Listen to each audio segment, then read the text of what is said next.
আরজিকর আন্দোলনের আবহেই কয়েক ঘন্টার মধ্যে 43 জন চিকিৎসককে বদলির নির্দেশ জারি করে প্রত্যাহার করেছে রাজ্য স্বাস্থ্য দপ্তর। শনিবার রাতে রাজ্যের স্বাস্থ্য দপ্তরের প্রিন্সিপাল সেক্রেটারি নবান্নে সাংবাদিক বৈঠক করে জানিয়েছেন, আরজিকর কাণ্ডে নয়, আগেই এই ডাক্তারদের বদলির সিদ্ধান্ত নেওয়া হয়েছিল, কিন্তু এখন তা প্রকাশিত হওয়ায় বিতর্কের জেরে আপাতত তা প্রত্যাহার করে নেওয়া হচ্ছে। এর আগে এ সংক্রান্ত সরকারি বিজ্ঞপ্তি প্রকাশ করে বলা হয়েছিল, সরকারি বিধি মেনে সেই বিজ্ঞপ্তিতে রাজ্যপালের ইচ্ছায় দায়িত্ব দেওয়ার বার্তা রয়েছে। এদিকে বিজেপির অভিযোগ, ওই চিকিৎসকরা আরজিকর হাসপাতালে চিকিৎসককে ধর্ষণ ও খুনের ঘটনার প্রতিবাদে সরব হয়েছিলেন। সেই কারণেই মুখ্যমন্ত্রী মমতা বন্দ্যোপাধ্যায়ের সরকারের এই পদক্ষেপ। এরপরেই পশ্চিমবঙ্গে চিকিৎসক বদলি নিয়ে প্রতিক্রিয়া জানিয়েছেন বিজেপির সর্বভারতীয় মুখপাত্র শেহজাদ পুনেওয়ালা। তিনি বলেছিলেন, আজ যদি Hitler, Stalin, Indira Gandhi, Kim Jong ইলের মতো স্বৈরাচারীরা থাকতেন, তবে মমতা বন্দ্যোপাধ্যায়কে বাহবা দিতেন। যে চিকিৎসকেরা আরজিকরের ঘটনার প্রতিবাদ জানিয়ে হাসপাতালে মহিলাদের নিরাপত্তার দাবি তুলেছিলেন, তাদেরকেই বদলি করে দেওয়া হয়েছে।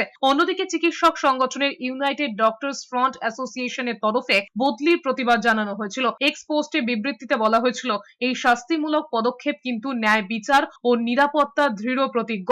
অন্যদিকে association of health service doctors এর সাধারণ সম্পাদক উৎপল বন্দ্যোপাধ্যায় এই বদলির তীব্র প্রতিবাদ করেছিলেন।